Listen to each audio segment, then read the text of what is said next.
Hello friends, मैं विनोद सिंह आपके अपने चैनल वी फनी टेक में।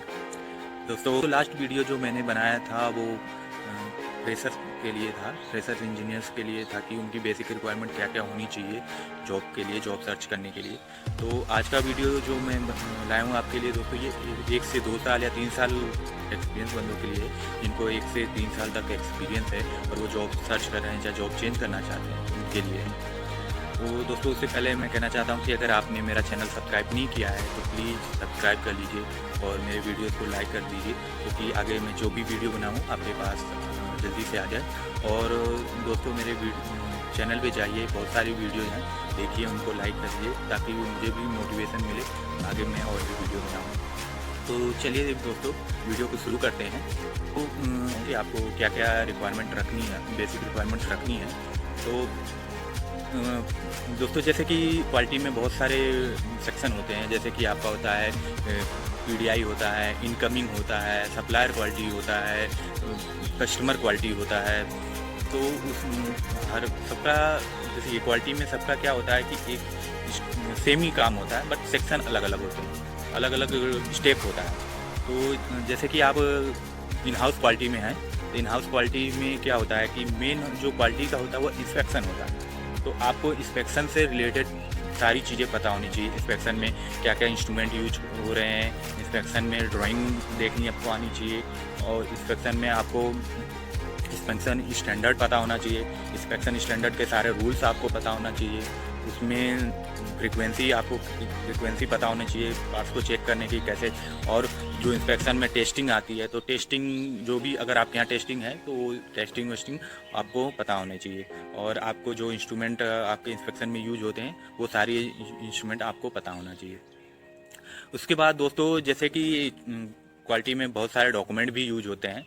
तो डॉक्यूमेंट आपको, मैं ये नहीं कह रहा हूँ कि सारे डॉक्यूमेंट आपको पता होने चाहिए, बट जो बेसिक डॉक्यूमेंट्स हैं उसके बारे में आपको पता होना चाहिए। जैसे कि क्वालिटी में आपका पॉइंट कार्ड यूज होता है, आपका अपीयरेंस स्टैंडर्ड यूज होता है, आपका 1 पॉइंट लेसन यूज होता है। तो ये क्या होता है और क्या यूज है, इसको कैसे बनाते हैं, ये चीज़ें आपको पता होना चाहिए। और उसके आगे आपका QMS के 5 रूल पता होना चाहिए। जैसे कि QMS में 5 होते हैं, APQP, PPAP, SPC, FMEA और MSA। तो ये चीज़ें आपको पता होनी चाहिए। और दोस्तों, इंस्पेक्शन में ये भी यूज होता है, X बार कंट्रोल चार्ट आपका यूज होता है, आपका X बार R चार्ट यूज होता है। तो आपको कंट्रोल चार्ट, X बार R चार्ट के बारे में पता होना चाहिए, और क्यों यूज करते हैं ये पता होना चाहिए।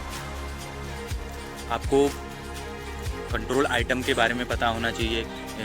PQCT जो कि प्रोसेस क्वालिटी कंट्रोल टेबल होता है, इसमें आपके प्रोसेस को कंट्रोल करने के लिए दिया होता है। और उसके आगे आपको दोस्तों, जो क्वालिटी में आप काम कर रहे हैं उससे रिलेटेड जैसे कि बहुत सारे डॉक्यूमेंट बनते हैं, 1 से 3 साल का आपका एक्सपीरियंस है तो वो चीज़ें आपको पता होना चाहिए। जैसे कि इंटरनल आपका वर्क होता है, MRM बनता है, आपका बिजनेस प्लान बनता है जिसमें आप भाग लेते होंगे, उसमें आप करते होंगे कुछ जो यूज होते हैं इंडस्ट्री में, जापानीज कंपनी में। तो उन सब चीज़ों का आपको पता होना चाहिए और आप अपने रिज्यूमे में डाल सकते हैं, और डालेंगे तो आपके लिए बेनिफिट रहेगा। जो आपके यहाँ प्रोडक्ट्स बनते हैं, जो पार्ट्स बनते हैं, उन प्रोडक्ट्स के बारे में आपको अच्छी नॉलेज होनी चाहिए, उनकी अच्छी जानकारी चाहिए, उनके फंक्शन के बारे में आपको पता होना चाहिए, और उसका कहाँ यूज है ये पता होना चाहिए। क्योंकि आपको अगर फंक्शन और यूज के बारे में पता रहेगा तो आप अच्छे से उसको डिस्क्राइब कर सकते हैं। कहीं भी जाएंगे, कोई भी आपसे पूछेगा, आप उसको डिस्क्राइब कर सकते हैं। तो पार्ट के बारे में, फंक्शन के बारे में आपको पता होना चाहिए।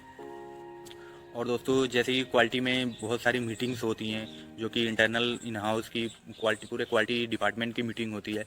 वो मीटिंग के बारे में आपकी, जैसे कि रेड बिन मीटिंग होती है, आपका क्वालिटी का पर डे का मीटिंग होता है, तो वो मीटिंग के बारे में आपको पता होना चाहिए, उसमें क्या डिस्कशन होता है, वो सारी चीज़ें आपको पता होनी चाहिए, उनका नॉलेज भी होना चाहिए। तो दोस्तों, अगर आपको इतना पता है, आपको इतनी नॉलेज है, आप अपने रिज्यूम में ये सब डालते हैं और आप जाते हैं इंटरव्यू के लिए, आप अगर इंटरव्यू आपसे पूछता है, आप अगर अच्छे से बता देते हैं सब सारी चीज़ें, तो आपका 100% सिलेक्शन हो जाएगा।